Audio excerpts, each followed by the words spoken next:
If you are living with your abusive partner or spouse, try to determine patterns in their abuse. What signs can act as warnings? If you can predict when your partner is going to be abusive and how extreme the abuse may be, you can potentially take steps to protect yourself in advance. Try to avoid an abusive situation by leaving. Develop an emergency escape plan and review and revise it often. Teach your children their own safety plan, including not to intervene in the violence between you and your partner, how to call for help, how to get out of the house safely and where to go. Then practice it often. And the code, if Mom says go get Mackie. Decide with your children on a code word that will let them know to go and get help or call for help. Make sure they know whose house they can run to. Teach your children how to use the telephone and a cell phone if you have one.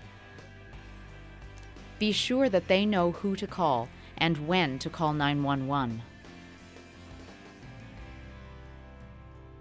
Okay, so when you come in, you shut the door, look at here, you lock it. Okay. Think about safe areas of the house where there are no weapons and there are at least 2 ways to escape. If the situation escalates, try to move to those areas. If possible, stay on ground level so you can escape through a window if necessary. Avoid the bathroom where there is no access to outside. Avoid areas such as the kitchen or the garage where many sharp objects exist. Keep weapons and weapon-like objects locked up and as inaccessible as possible. These include scissors, knives, tools, and of course, guns.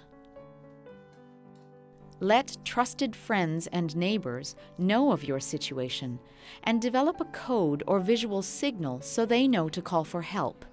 Be sure that the code is simple and discreet so that you can do it quickly at the first sign of potential violence.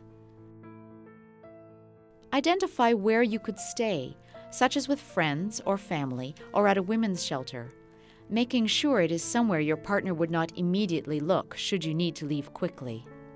Create a phone list with numbers of the local police, victim services offices, emergency shelter, assaulted women's helpline, family members, and children's friends, and keep it accessible at all times. If possible, have a phone or cell phone with you at all times. Pre-program it to 911.